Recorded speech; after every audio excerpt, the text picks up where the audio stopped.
ഓസ്കറിന്റെ പിറവി 1927 ജനുവരി 11 ലോക സിനിമാ ചരിത്രത്തിലെ ഏറ്റവും പ്രസിദ്ധമായ അവാർഡിന്റെ തുടക്കം അന്നായിരുന്നു. അമേരിക്കയിലെ 36 ചലച്ചിത്ര പ്രവർത്തകർ ഒത്തുചേർന്ന് അന്ന് ഒരു പ്രസ്ഥാനത്തിന് രൂപം നൽകി. Academy of Motion Picture Arts and Sciences. Metro Goldwyn Mayer അഥവാ MGM എന്ന ചലച്ചിത്ര നിർമ്മാണ കമ്പനിയുടെ തലവനായിരുന്ന ലൂയി ബി മേയർ ആയിരുന്നു ഈ പരിപാടിക്ക് നേതൃത്വം വഹിച്ചത്. ലോസ് ആഞ്ചൽസിലെ അംബാസഡർ ഹോട്ടലിൽ നടന്ന ആദ്യ യോഗത്തിൽ തന്നെ അക്കാദമിയുടെ കാര്യത്തിൽ തീരുമാനമായി.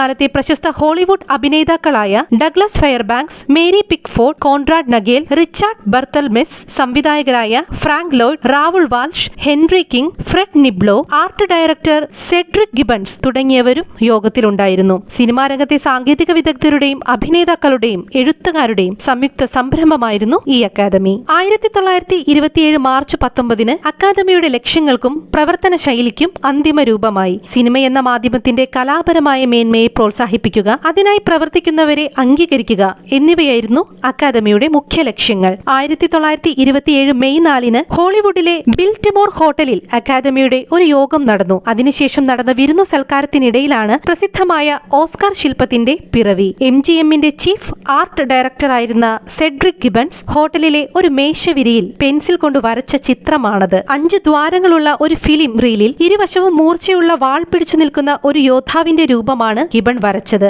ഫിലിം റീലിലെ 5 ദ്വാരങ്ങൾ അക്കാദമിയുടെ 5 മുഖ്യ ശാഖകളെ സൂചിപ്പിക്കാനായിരുന്നു. അതായത് നിർമ്മാതാക്കൾ, എഴുത്തുകാർ, സംവിധായകർ, അഭിനേതാക്കൾ, സാങ്കേതിക വിദഗ്ധർ എന്നിവരെ. ഗിബൺസിന്റെ രേഖാചിത്രം നോക്കി ജോർജ് സ്റ്റാൻലി എന്ന ശില്പിയാണ് ഇന്ന് നമ്മൾ കാണുന്ന ഓസ്കാർ ശില്പം നിർമ്മിച്ചത്. 1928 13.5 ഇഞ്ച് ഉയരവും 8.5 പൗണ്ട് തൂക്കവുമുള്ള ശില്പം. 92.5% തകരവും 7.5% ചെമ്പുമാണതിൽ ഉപയോഗിക്കുന്നത്. പിന്നീട് ഇതിൽ 14 കാരറ്റ് സ്വർണം പൂശുകയും ചെയ്യും.